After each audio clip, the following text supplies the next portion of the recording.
అన్నదాత అన్నదాత మీ అన్నదాత చెమటోడ్చి ఆహారాన్నందించే రైతన్నా అనునిత్యం నీ కండదండగా నిలిచే నేస్తం ఎవరన్నా అన్నదాత అన్నదాత మీ అన్నదాత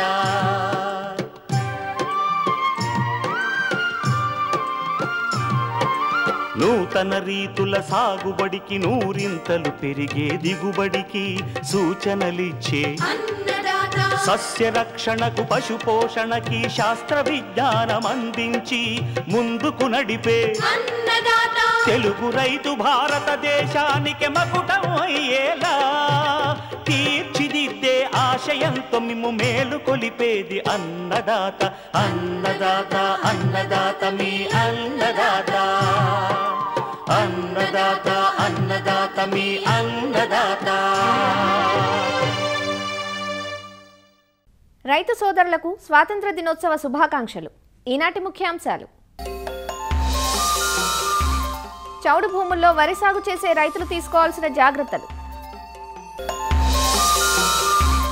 ప్రస్తుతం సాగు కనువైన ఏకవార్షిక బహువార్షిక పశుగ్రాసాలు, ఇంకా జై కిసాన్ వ్యవసాయ సమాచారం.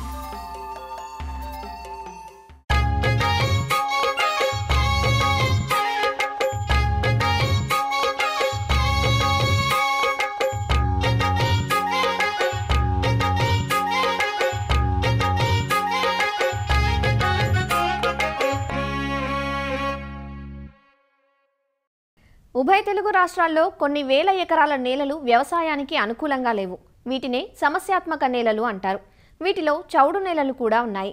చౌడు భూముల్లో వరి సాగు చేసే రైతులు మొక్కల పెరుగుదల ఆశాజనకంగా లేక దిగుబడులు రాక నష్టపోతున్నారు.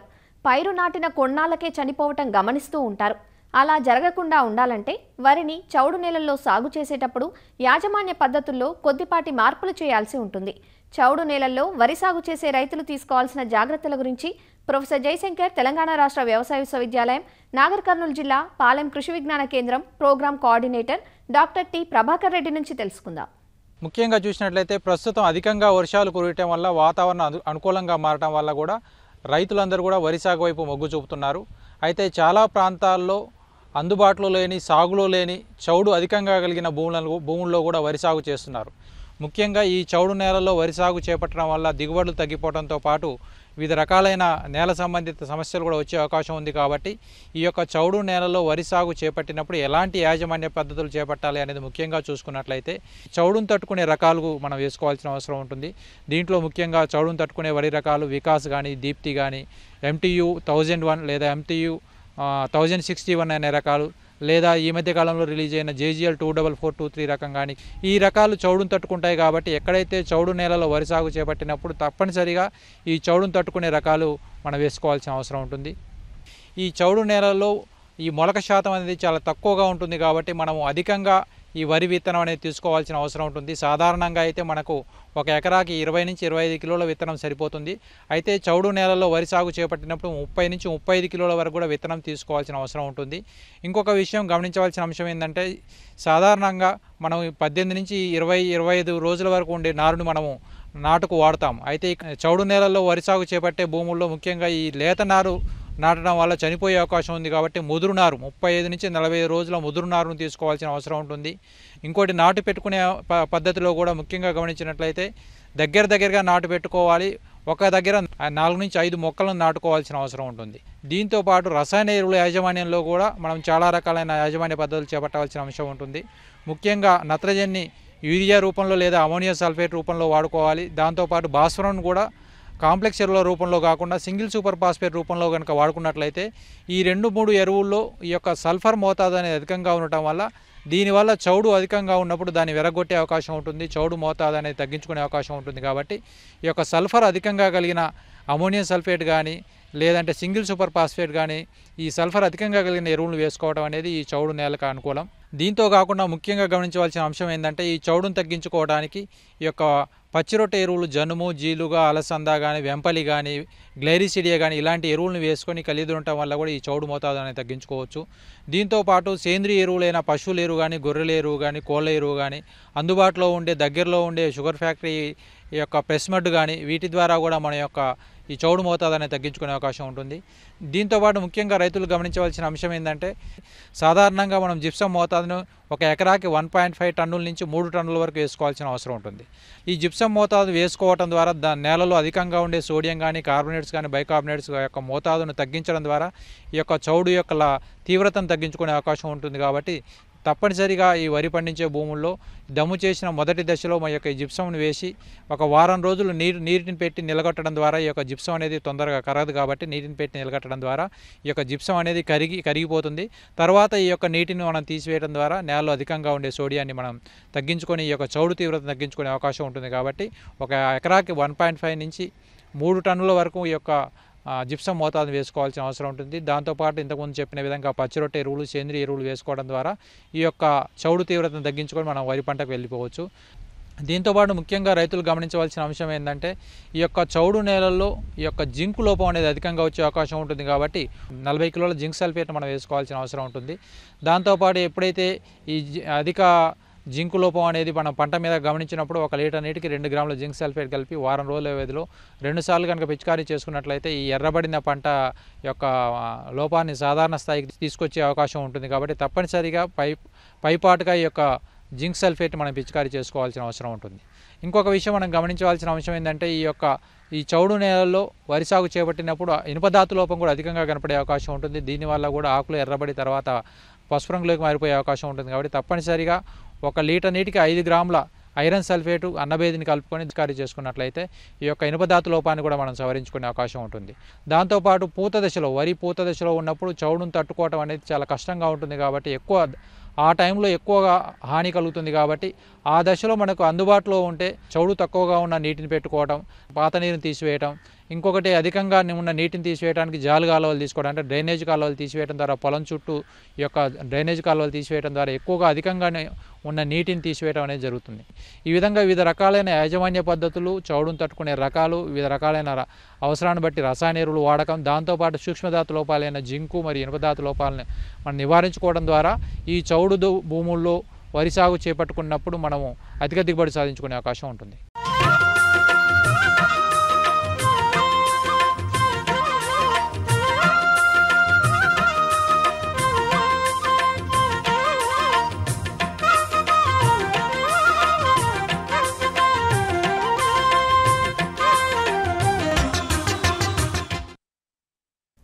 పాడికి ఆధారం పచ్చిమేతలు. ప్రతి పాడి పశువుకు రోజుకు 30 నుంచి 40 కిలోల పచ్చిమేతలు అవసరం. ఏడాదంతా కొరత లేకుండా పోషించాలంటే ప్రతి 5 పశువులకు 1 ఎకరం చొప్పున గ్రాసాలు పెంచుకోవడం అవసరం. ఎందుకంటే పశుగ్రాసాలను కొనుగోలు చేయడం కంటే తమ కమతాల్లో సొంతంగా సాగు చేసుకొని మేపినప్పుడే రైతుకు ఖర్చు తగ్గుతుంది. సొంతంగా సాగు చేసుకుంటే కిలో 3 నుంచి 4 రూపాయలకు ఉత్పత్తి అయ్యే గ్రాసాలు కొనాలంటే మాత్రం ఖరీదుగా మారతాయి. గ్రాసాల్లో గడ్డి జాతివి, గింజ జాతివి ఉన్నాయి. అలానే గింజ జాతిలో ధాన్యపు జాతివి, పప్పు జాతివి ఉన్నాయి. 3/1 వంతు పప్పు జాతి గ్రాసాలను కలిపి మేపటం వల్ల పశువుకు మాంసకృతులు పుష్కలంగా అంది పాల దిగుబడి బాగుంటుంది. ప్రస్తుతం సాగు చేయదగ్గ మేలైన ఏకవార్షిక, బహువార్షిక పశుగ్రాసాల గురించి రంగారెడ్డి జిల్లా హైత్నగర్ మండల పశు వైద్యాధికారి డాక్టర్ వై ఆనందరెడ్డి నుంచి తెలుసుకుందాం. పాడి రైతులకు ఎక్కువగా ఖర్చు చేసేది పశువులకు పోషణ కొరకు. ఈ పోషణ ఖర్చు తగ్గించుకుంటే పాడి అనేది లాభసాటిగా ఉంటుంది. పచ్చి మేతలు విరివిగా సాగు చేయడం వల్ల పాడి రైతులు పోషణ ఖర్చును తగ్గించుకోవచ్చు. జనరల్గా 5 రకాల మేతలు మనం పాడి పశువులకు ఇస్తాము.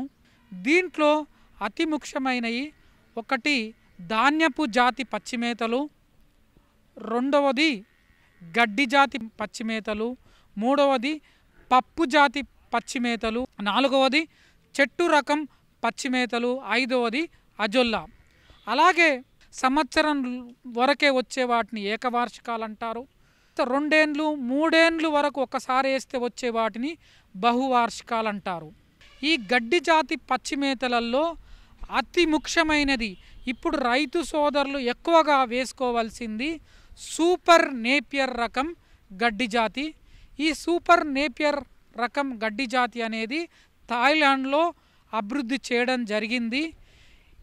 ఈ గడ్డి జాతిలో దాదాపు 12 నుంచి 15% ఈ క్రూడ్ ప్రోటీన్ ఉంది. ఇది ఒక ఎకరాకు 180 నుండి 250 టన్నుల పచ్చి మేత వస్తుంది. అంటే దాదాపు ఇది ఒక కింగ్ ఆఫ్ ద ఫాడర్, అంటే అత్యధికంగా పచ్చి మేత ఇచ్చే పశుగ్రాసం. దాదాపు ఫర్టైల్ సాయిల్స్లో ఇది చాలా ఎర్ర నేలలు, బంకమట్టి నేలలలో ఎక్కువగా వస్తుంది. చౌడు నేలలలో అంత అనుకూలం కాదు. తర్వాత నెక్స్ట్ వచ్చేది హైబ్రిడ్ నేపియర్. ఈ హైబ్రిడ్ నేపియర్లలో అతి ముఖ్యమైనది APBN1, కో5, కో4, తర్వాత కో2, కో3 ఇలాంటి వెరైటీలు హైబ్రిడ్ నేపియర్లో ఉంటాయి. ఇవి కూడా సూపర్ నేపియర్ లెక్కనే దాదాపు అలాగే ప్రొపగేషన్ చేసుకోవాలి. దీనిలో దిగుబడి అనేది సాయిల్ ఫర్టిలిటీ బట్టి 80 నుంచి 150 టన్నుల వరకు వస్తుంది. నెక్స్ట్ గడ్డి జాతులలో ఎక్కువగా నీరు నిల్వ ఉండే, అంటే వాటర్ లాగుడ్ ఏరియాలో ఎక్కువగా సాగు చేసే గడ్డి పారాగడ్డి. దీన్నే బఫెలో గ్రాస్, ఎందుకంటే బర్రెలు ఇష్టంగా తింటాయి పారాగడ్డి.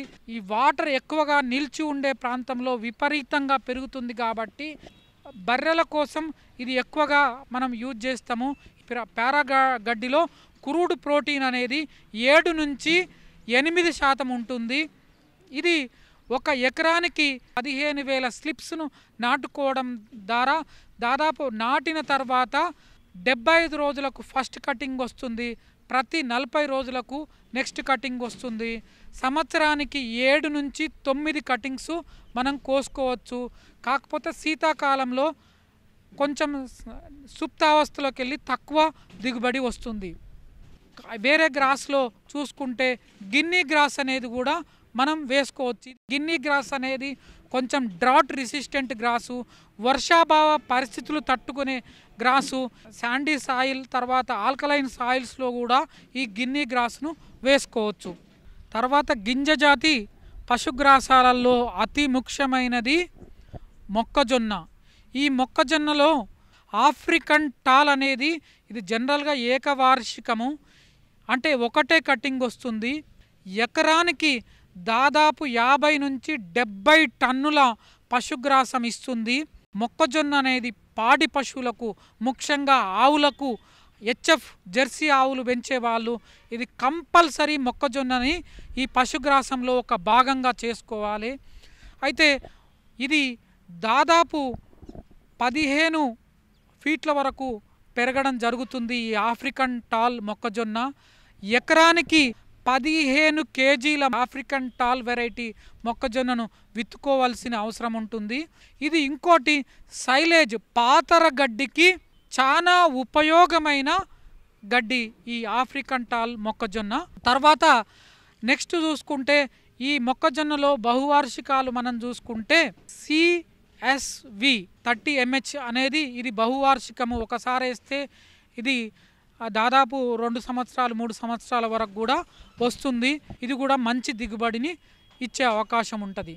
మొక్కజొన్న వేయడం వల్ల పాల దిగుబడి అనేది విపరీతంగా పెరగడం జరుగుతుంది. తర్వాత నెక్స్ట్ వచ్చే గింజ జాతిలో జొన్నలో కొన్ని ఏకవార్షిక జొన్న రకాలు ఉన్నాయి, కొన్ని ఏకవార్షికాల్లో మల్టీకట్ వెరైటీస్ ఉన్నాయి, తర్వాత బహువార్షిక జొన్న రకాలు కూడా ఉన్నాయి. ఈ జొన్న అనేది ఎకరానికి 10 నుంచి 15 కేజీల విత్తనాలు విత్తుకోవాల్సిన అవసరం ఉంటుంది. ఒక కట్టు వెరైటీ ఏంటంటే PC6 ఒకటే కట్టు వస్తుంది. అంటే ఎకరానికి ఈ ఒక్క కట్టులనే దాదాపు 30 టన్నుల పచ్చిమేత వస్తుంది. అలాగే 3-4 కోతలు వచ్చే వాట్లల్లో SSG, MP చారి ఇలాంటివి 4-5 కోతలు వస్తాయి. సంవత్సరానికి 50 నుంచి 70 టన్నులు ఈ MP చారి SSG ప్రొడక్షన్ అనేది, అంటే ఫాడర్ ప్రొడక్షన్ వస్తుంది. వేసిన తర్వాత 60 నుంచి 75 రోజులలో ఫస్ట్ కటింగు, తర్వాత 40 రోజులకు ఒకసారి నెక్స్ట్ హార్వెస్టింగ్ మనం చేసుకోవచ్చు. తర్వాత పప్పు జాతి రకాలలో అతి ముఖ్యమైన రకం క్వీన్ ఆఫ్ ద ఫాడర్ అనే మనం చెప్పుకునే ఫాడర్ ఏంటంటే ల్యూసర్న్. దీన్నే ఆల్ఫా హే అంటారు. CP క్రూడ్ ప్రోటీన్ అనేది 20 నుంచి 23% ఉంటుంది. కాబట్టి ప్రోటీన్ కంటెంట్ కానీ దీంట్లో మినరల్స్ కానీ విటమిన్స్ కానీ అతి ఎక్కువగా ఉంటాయి. కాబట్టి పాడి పశువులు పెంచుకునే ప్రతి రైతు ఈ ల్యూసర్న్ అనేది కొద్ది మోతాదులో సాగు చేసుకోవడం వల్ల ప్రోటీన్ను మనం పశువులకు ఇవ్వడం ద్వారా పాల ఉత్పత్తి ఎక్కువగా వచ్చే అవకాశం ఉంటుంది. ఈ ల్యూసర్ను మనం చలికాలంలో, ఎందుకంటే ఎండాకాలంలో వర్షాకాలంలో విత్తినా ఇవి మొలకెత్తవు కాబట్టి చలికాలంలో విత్తుకోవాలి. ఎకరానికి 8 కేజీల గింజలు ల్యూసర్న్ గింజలు అవసరం అవుతాయి. దీంట్లో ఆనంద్ వెరైటీ చాలా బాగా ఉంటుంది. సంవత్సరానికి 10 కట్టింగ్ల వరకు వస్తుంది. ఎకరానికి 30 టన్నుల దిగుబడి వస్తుంది. కాకపోతే ఇది ఎక్కువగా మేపుకోవద్దు, ఎందుకంటే ఈ ల్యూసర్న్లో కడుపు ఉబ్బరం కలిగించే కెమికల్స్ ఉంటాయి. కాబట్టి 4 నుంచి 5 కేజీల వరకు ఈ పశుగ్రాసాన్ని మనం ఒక పశువుకి మేపుకోవచ్చు. అలాగే పప్పు జాతి పశుగ్రాసాలలో హెడ్జ్ ల్యూసర్ను కూడా అతి ముఖ్యమైనది. బర్సీమ్ కూడా మనం వేసుకోవచ్చు. నెక్స్ట్ పప్పు జాతి రకాలలో కౌపి, దీన్నే బొబ్బెర అంటారు. ఈ కౌపి బొబ్బెర ఎకరానికి 12 నుంచి 15 కేజీలు వేసుకోవాల్సి ఉంటుంది. ఒక ఎకరంలో ఇది దాదాపు 50 టన్నుల వరకు దిగుబడి వస్తుంది. అయితే ఎక్కువగా ఈ కౌపీని జొన్నతో పాటు సాగు చేస్తే జొన్న మొక్కలపైకి పాకడం వల్ల గింజ జాతి తర్వాత పప్పు జాతి కలిసి కోసివేయడం వల్ల పశువులు పాల దిగుబడి ఎక్కువగా ఇస్తాయి. అలాగే ఈ స్టైలో అనేది దాదాపు అన్ని నేలలకు ఉపయోగకరం. ఈవెన్ మనము వర్షాకాలంలో వర్షాధారితంగా అంటే గడ్డి మైదానాలలో కూడా ఎకరానికి ఒక 4 నుంచి 5 కేజీలు వర్షం కాలం ముందల చల్లుకోవడం వల్ల ఈ గడ్డి మైదానాలలో కూడా ఈ స్టైలో పెరగడం వల్ల ఈ గడ్డి భూములు సారవంతం కావడమే కాకుండా ప్రోటీన్ అనేది ఎక్కువగా ఉన్న గడ్డి గొర్రెలకు కానీ మేకలకు కానీ పశువులకు కానీ అందుబాటులోకి వస్తుంది. మామూలుగా సాగు చేసే పద్ధతి అయితే ఎకరానికి 3 కేజీల ఈ స్టైలో అనేది విత్తుకోవాలి.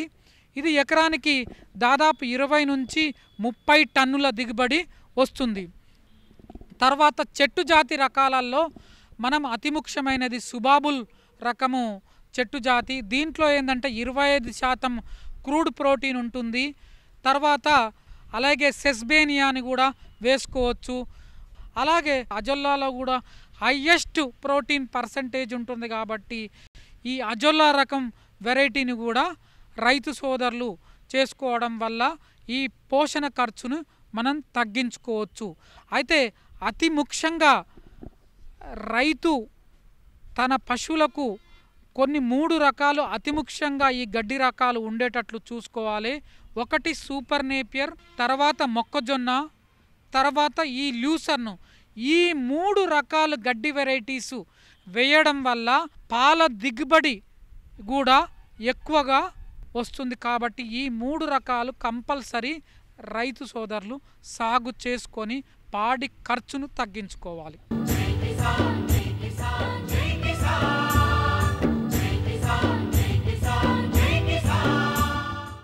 వ్యవసాయ సమాచారం ఇప్పుడు జై కిసాన్లో చూద్దాం.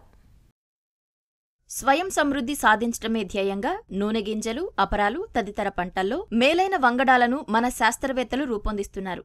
ఇందులో భాగంగా భారత వ్యవసాయ పరిశోధన మండలి ICAR పరిధిలో పనిచేస్తున్న వ్యవసాయ విశ్వవిద్యాలయాల నుంచి విడుదలైన మొత్తం 109 వంగడాలను భారత ప్రధాని నరేంద్ర మోదీ విడుదల చేశారు. వాతావరణ మార్పులను తట్టుకొని అధిక దిగుబడులు, మేలైన పోషక విలువలు కలిగి ఉండటమే వీటి ప్రత్యేకత. ఇందులో ఆంధ్రప్రదేశ్లోని ఆచార్య ఎన్జీ రంగా వ్యవసాయ విశ్వవిద్యాలయం నుంచి విడుదలైన 3 వంగడాలు ఉన్నాయి. రబీ సీజన్లో ఎక్కువగా సాగు చేసే శనగ విత్తనం, వరి మాగాణుల్లో, మెట్ట ప్రాంతాల్లో రబీ సీజన్లో పండించే పెసర, ఖరీఫ్లో సాగు చేసే వేరుశెనగ విత్తనాలు ఉన్నాయని శాస్త్రవేత్తలు చెబుతున్నారు. ప్రస్తుతం వ్యవసాయంలో ముఖ్యంగా ఎదుర్కొంటున్నటువంటి సమస్య మారుతున్న వాతావరణ పరిస్థితులు. ఎప్పుడైతే వాతావరణం మారుతుందో పురుగులు, తెగులు అధికంగా సంభవించి రైతులకు ఎక్కువ నష్టం కలిగిస్తాయి. కాబట్టి ఈ పురుగులు, తెగులు తట్టుకునే రకాలు తయారు చేయడం చాలా అత్యవసరమైనటువంటి విషయం. అంతేకాదు అనేక పంటల్లో కోత కోయడం చాలా సమస్యగా ఉంది. యంత్రంతో కోతకు అనువుగా చేసేటువంటి రకాలు చాలా అవసరంగా ఉంది. కాబట్టి అటు వ్యవసాయ కూలీల సమస్యను అధిగమించే విషయంలోనూ, అధిక దిగుబడులను పొందే విషయంలోనూ పప్పు దినుసులు, నూనె గింజల్లో మనకు స్వయం సమృద్ధి మన దేశంలో సాధించడానికి ఆచార్య ఎన్జీ రంగా వ్యవసాయ విశ్వవిద్యాలయంలో అనేక పంటల మీద పరిశోధనలు జరుగుతున్నాయి. ఈ దిశలో కొన్ని రకాలు, ముఖ్యంగా నంద్యాల శనగ దేశీ రకము, ఇది NBEG 1267 అనే రకము. ఇది ముఖ్యంగా ఎండు తెగులను తట్టుకుంటూ యంత్రంతో కోత కోయడానికి అనుకూలంగా ఉండేదానికి దేశీ శనగను NBEG 1267, వేరుశెనగలో రసం పీల్చి పురుగులు మరియు వేరు కాండం కుళ్ళు తెగులు, ఆకుమచ్చ తెగులు ఇలాంటి తెగుళ్ళు వస్తున్నాయి కాబట్టి వీటిని తట్టుకుంటూ అధిక ప్రోటీన్ కలిగి మంచి విత్తనం ఇవ్వడానికి అనుకూలమైనటువంటి వేరుశెనగ ICR కోనార్క్ అనే రకము, TGS 1707 అనే రకము, మరియు పెసరలో ముఖ్యంగా మనకు ఎల్లో మొజాయిక్ తెగులు వల్ల అధిక నష్టం కలుగుతుంది. ఈ తెగులు తట్టుకునేటువంటి రకము LGG 610, అనగా లాములో తయారైనటువంటి పెసర రకము 610. ఈ 3 రకాలు ముఖ్యంగా యంత్రంతో కోయడానికి వీలుగా ఉన్నటువంటి పెసర మరియు దేశీ శనగ రకము, అలాగే వేరుశెనగ రకము మనకు నూనె గింజలు పప్పు దినుసుల యొక్క అధిక దిగుబడి చేయడానికి వీలుగా ఉంటాయి. కాబట్టి ఈ 3 రకాలు ఆచార్య ఎన్జీ రంగా వ్యవసాయ విశ్వవిద్యాలయ పరిశోధనలో సఫలీకృతం అయినాయి. ఈ 3 రకాలు మన గౌరవ ప్రధానమంత్రి గారు విడుదల చేయబడ్డం మాకు చాలా సంతోషంగా ఉన్నది. ఆంధ్రప్రదేశ్లోనే కాకుండా దక్షిణ భారత రాష్ట్రాలైన తమిళనాడు, కేరళ, కర్ణాటక, తెలంగాణ, ఒరిస్సా రాష్ట్రాలకు సైతం ఈ వంగడాలు అనువైనవని శాస్త్రవేత్తలు చెబుతున్నారు. గుంటూరు లామ్ ఫామ్లోని అపరాల విభాగం నుంచి రూపొందించబడ్డ LGG 610 రకం 74 రోజుల కాలపరిమితి కలిగి పల్లాకు తెగులును సమర్థవంతంగా తట్టుకుంటుందని ఈ వంగడం రూపకర్త చెబుతున్నారు. మన ప్రధానమంత్రి నరేంద్ర మోడీ గారు LGG 610 అనే రకాన్ని విడుదల చేయడం జరిగినది. ఈ LGG 610 అనే రకం వరి మాగాణుల్లో బాగా సూట్ అవుతూ ఉంటుంది. 70 నుంచి 75 రోజులు పల్లాకు తెగులు బాగా సమర్థవంతంగా తట్టుకుంటుంది. అందువల్ల ఈ కొత్త వంగడమైన LGG 610ని మనం వరి మాగడుల్లోనూ మెట్ట ప్రాంతాల్లోనూ వేసుకొని రైతు సోదరులు అధిక దిగుబడి పొందగలరు. ఇంతకుముందు మనకి ఉన్న రకాలు ఏంటంటే కొంచెం పొట్టిగా ఉండి యాంత్రీకరణకి మనకు వీలవదు. ఇది కొంచెం ఎక్కువ హైట్ ఉండటం వలన యాంత్రీకరణకు మనకి ఉపయోగకరం ఉంటుంది. ఈ రకం అనేది మనకి దక్షిణ భారతదేశంకి అనువైన రకము. దక్షిణ భారతదేశం అనగా ఆంధ్రప్రదేశ్, తెలంగాణ, తమిళనాడు, కేరళ, కర్ణాటక మరియు ఒరిస్సా రాష్ట్రాల్లో కూడా దీనిని పండించవచ్చును. ఇది మనకి ఎంతో మేలైన రకము. రానున్న కాలంలో ఈ LGG 610 అనే రకము రైతుల మన్ననలు పొంది ఎక్కువగా సాగు చేసి అధిక దిగుబడులను పొందుతారని ఆశిస్తున్నాం. తిరుపతి వ్యవసాయ పరిశోధనా స్థానం నుంచి విడుదలైన TCGS 1707 కోనార్క్ వేరుశెనగ రకం 110 నుంచి 115 రోజులు కాలపరిమితి కలిగి ఉండి ఖరీఫ్ సీజన్కు అనుకూల రకం. రసం పీల్చే పురుగులను తట్టుకుంటుంది. ఆకుమచ్చ, వేరుకుళ్ళు, కాండం కుళ్ళు, వేరు ఎండు తెగుళ్లను తట్టుకుంటుంది. దిగుబడి హెక్టారుకు 24.76 క్వింటాళ్లు. అధిక నీటి వినియోగ సామర్థ్యం కలిగి కాయలన్నీ ఒకేసారి పక్వానికి వస్తాయి. అలానే దేశీ శనగ NBEG 1267 95 రోజుల కాలపరిమితి కలిగిన దేశవాళీ వంగడం. రబీ సీజన్లో వర్షాధారంగా సాగు చేయవచ్చు. ఎండు తెగులును తట్టుకుంటుంది. హెక్టారుకు 20 క్వింటాళ్ల వరకు దిగుబడినిస్తుందని శాస్త్రవేత్తలు చెబుతున్నారు. మరిన్ని విభిన్న అంశాలతో రేపటి అన్నదాతలో మళ్లీ కలుసుకుందాం. అంతవరకు సెలవు. నమస్కారం. అన్నదాతలు తమ సందేహాలు, సమస్యలను 1800-425-4085 టోల్ ఫ్రీ నెంబర్లో ఉదయం 10 గంటల నుంచి 11 గంటల మధ్య పని దినాలలో సంప్రదించగలరు. ఈ కార్యక్రమాన్ని యూట్యూబ్లో www.youtube.com/అన్నదాత-ETV లింక్ ద్వారా వీక్షించవచ్చు. అన్నదాత కథనాలు ETV విన్ మొబైల్ యాప్లో వీక్షించండి.